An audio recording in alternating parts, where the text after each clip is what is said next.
ideas and their notes and all that stuff because I need you to start telling me stuff. Hands up, who bought anything, what day is it? It's Thursday. Who bought anything this week? Nobody's bought anything. Who's bought something this month? So what did you buy earlier this month? Oh, like in terms of size, Just food? Well, just food, whatever you want. What did you buy something significant? Sure, I bought lunch. Oh, significant. Nothing really. Nothing? Nothing What have you bought? Shorts. You bought a what? Shorts. Shorts. Some nice clothes. Yeah. So what did you take away from buying your shorts? What was your motivation for buying the shorts? What drove you to buy those shorts? I needed something for summer that was like fresh and also. And what do you get out of having a pair of shorts that are fresh? I'm more comfortable. More comfortable. So there are actually, I'm going to make this very short and sharp. There are only 5 reasons that people buy anything. And I'm happy to give you a good few copies of the book if you find any other way, but we haven't found any for 20 years, so it's unlikely. There are only 5 reasons that people buy stuff, and we're going to kind of work them out between us now. But what you've discovered, what you've just mentioned, is an important driver. I'm a jackaholic. Anybody know what a jackaholic is? I have loads of jackets, really expensive jackets. Mine's down there. I love wearing jackets. And one of the benefits I get from buying an expensive jacket is I feel lovely in it, which is great. But what do I take away from feeling lovely inside my jacket? Anybody got any ideas? You're happy? I'm happy. What else? Your state. My state. You know what state is. That's the word we're looking for. It's yes. My state is good.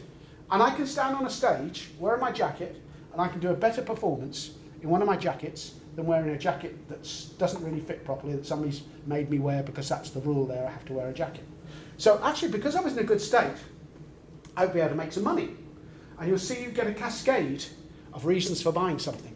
But in your particular case, you focused on one, which is you felt more comfortable, and that's what we call S. So state is a very important buying driver. Now, state is a very broad term. State can be how you feel. State can be how people feel about you. State can be a lack of stress. State can be the way people get satisfied. So S has got a lot of meanings to it, and I'll give you out a sheet of paper which has all the different states. But state is actually a very big driver outside of business because people buy stuff because it's nice. I have a really nice car, and when I walk up to that car, I feel good. I'm a bit of a petrol head. And the car brings a lot of other benefits, but I get a real state benefit from the cars that I've bought over many, many years. And I don't think I've ever bought a car that didn't give me pleasure, no, once. I've ever bought a car with my own money that didn't give me pleasure to walk up to. So what else has somebody bought? So we've got one buying driver. That's a desire to buy. What else? What you bought anything recently? Lots of plumbing. Plumbing for your house? Cottage. For the cottage. Yeah. So what have you taken away from renewing the plumbing in your cottage? But I didn't know anything about it before. I could do plumbing, I guess. That's what you mean. That's what I take. Well, you bought plumbing supplies, did you? Yeah, but So what did you? So for what purpose precisely did you have to replumb your cottage? Oh, for the intake from the lake, I needed to have it go through the filter and into the cottage. You know, that kind of connection. Oh, I know, but I've just done my friend's cottage. Yeah, it's a big, complicated one. Yeah, Yes. it's kind of complicated. Yeah, cool. And what do you get from that? Did you save money? Personally, yeah. Yeah. So you saved money over in comparison with doing what? Getting a plumber to come in. Getting a plumbing in. So that's what he's done.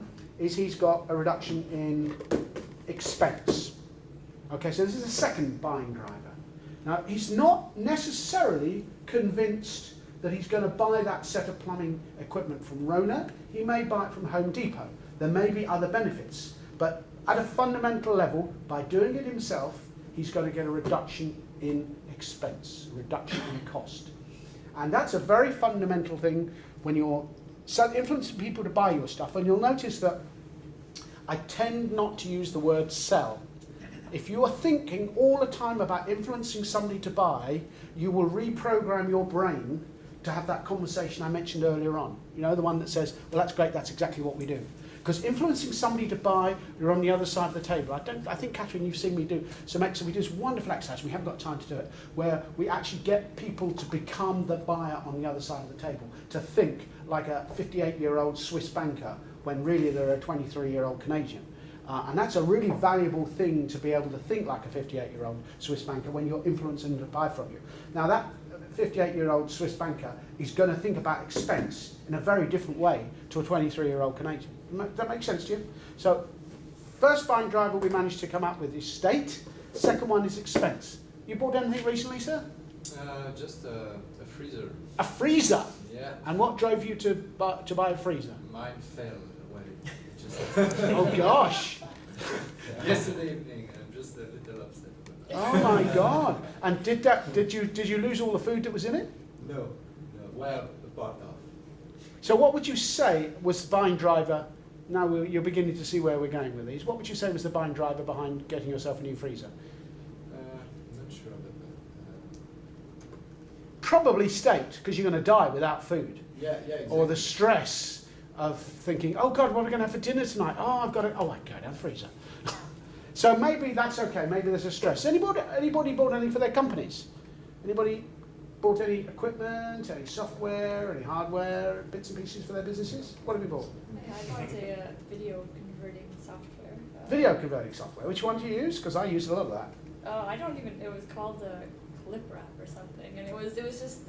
Anyways, I had to buy it because I didn't want to lose the video that I had Okay. And for what purpose have you made that video? to promote the business. And what would you get from promoting the business well? Sales. That's right. So you'll get income. Okay. So really, it's quite important to understand. I know this seems obvious when I say it, but when you're standing in front of somebody, it's not all that obvious. You've got to work out whether what you're offering is going to save people money or increase their income. Or if it's both, what's the proportion? Or in which circumstances does it reduce their expense? In which circumstances does it hit their income? But as you may have noticed, there are more than four on here. So what do you think's the other reason? Anybody ever bought a Volvo? Anybody's got parents with a Volvo? I can usually find somebody in a class who's bought a Volvo. I bought 2 Volvos in my life. And I must admit, I bought them both because they were high performance. But one of the reasons that people buy Volvos is what? What are Volvos seen as traditionally? Safe. Safe. And what happens if you have a Volvo? You get protected from The risk. the risk. So that's the fifth buying driver. Oh, sorry, the fourth buying driver is risk. The risk of something happening. So if somebody buys an insurance policy, then the risk of losing money, the risk of not having transport, the risk of your child not having health care, or whatever it is reduced. So risk is fundamental, that you understand whether your offering is doing something that's really easy to work out the income and the expense. Not necessarily easy, but certainly there's going to be subjective numbers. What's the problem with risk? What's the biggest challenge in a sales situation with the word risk? Valuing it. Spot on. Good man. Valuing risk is the hardest thing possible. And frankly, the best way to value risk is to, and I'm throwing out stuff here that's not really on the syllabus, but the best way of doing it is to brainstorm all sorts of different risk situations, and there's some technique you'll learn first thing tomorrow morning, which is useful for that, and then go and ask the person. Never make an assumption or say to them, if you reduce this risk, then your cost will reduce by this much, because you'll almost certainly be wrong, because everybody perceives risks in different ways. And I have a very, very clear view of risk, which I'm sure is different from Catherine's. I only say that not because you're Catherine. I know that I have an unusual approach to risk. And you'd have to find out, if you were selling insurance to me, I'm really hard to sell insurance to. I'd much rather take a risk. I have almost no insurance at all, just the statutory stuff, the house burns down. But even that I slightly resent, and you've got to find out whether the person you're influencing to buy from you has got a strong value to risk or a low value to risk.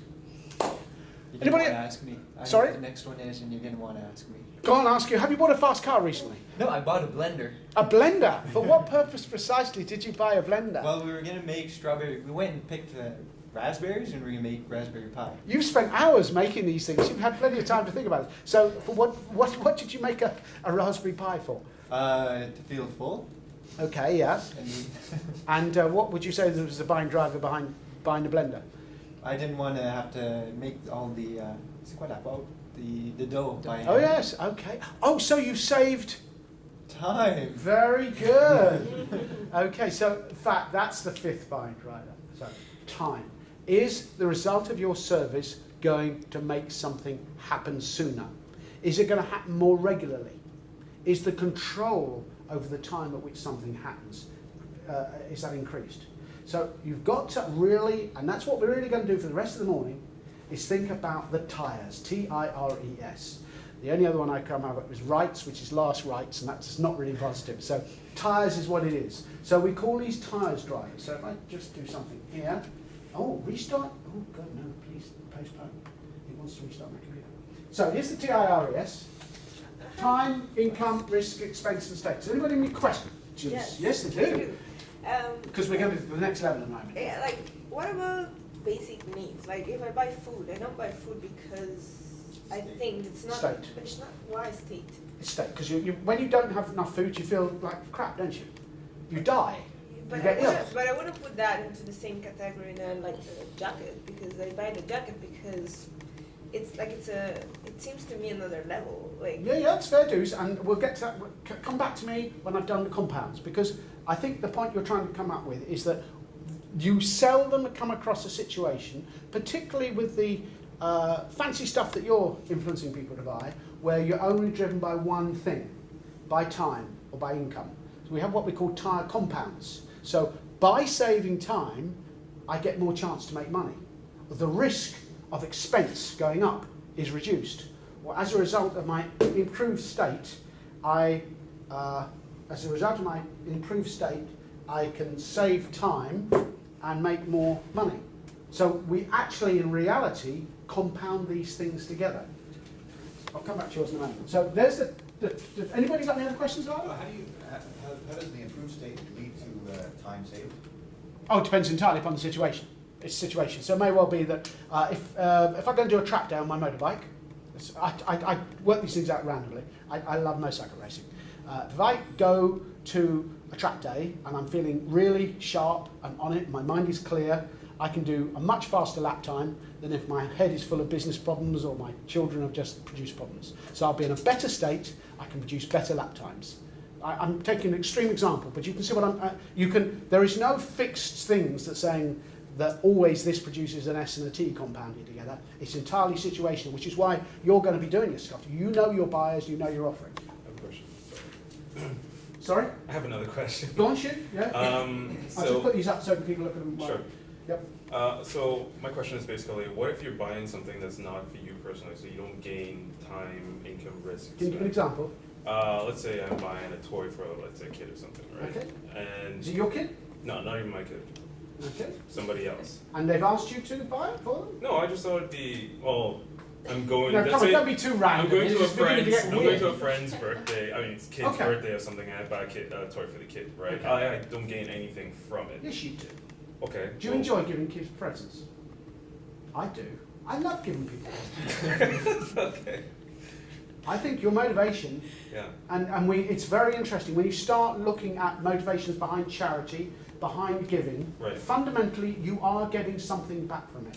What's in it for you is the joy of the kids when they smile and they open the presents. What you get the fact that you know that you're a good human being who's contributing So it's to the more world. on the state It's side. a state thing. Okay. I mean, a state is so wide. Just You know, I've got conventional. smile, satisfy, stress, shine. See, this is all the fundamental personal stuff. And that's why we'll come back to your point a bit later on. It's really hard to define, but the thing about it is it's really hard to put a financial value on it. It's the hardest thing. I said risk was difficult, but state is really difficult. I'll give you an example. Oh God, this is going to be embarrassing. 1989, we started the company selling middleware. It became like the world-leading middleware that everybody used to join computers together to do business transactions. And I can tell you, in the first 2 years, we had a brilliant marketing director. He just went around speaking at conferences, and he made it sexy to buy middleware. Nobody even heard of middleware. We think we might have invented the term. And actually, after a time, we would get banks who would be saving $3, $4, $5 million in transaction costs just buying our stuff because it felt safe. They didn't bother to put a cost benefit together. And they just said, everybody else is buying it, it seems to be the right thing to do. And it took us quite a few transactions before we realised it was a major buying driver. And in fact, the guy who worked with me, he's done 3 startups with me, Fred Gedling, he and I, there's a bit in the book about it, there's a story in the book about it. We came up with this tyres thing because we were realising that a lot of our sales, we weren't addressing this. We weren't identifying this in the sales process. We were thinking mostly about the I and the E, the T and the R fed it. The R didn't much, the T always fed it, that was obvious, time is money. But this comes from actually trying to work out how you use the process. And if you know that the person is motivated by an individual or a related, the kid's happy, so that makes you happy, makes you feel a better person. Or, it might be that you feel compelled to give the kid a present because his parents are giving your kid a present. Right. That's a tough state to be in, but it's a Convention. yeah, we all been in that situation. I don't really want to. He's a horrible little kid, but but at least in that situation you can relieve your stress because Right. you were feeling stressed about it. So just a quick one on tyres compounds. I talked to him about it. So can anybody give me an example? It can be as wacky as you want. I try and make them wacky. Of a TI. So TI is where time in somehow improves income. So for our business, whenever people have to make orders for flowers every day, then they're constantly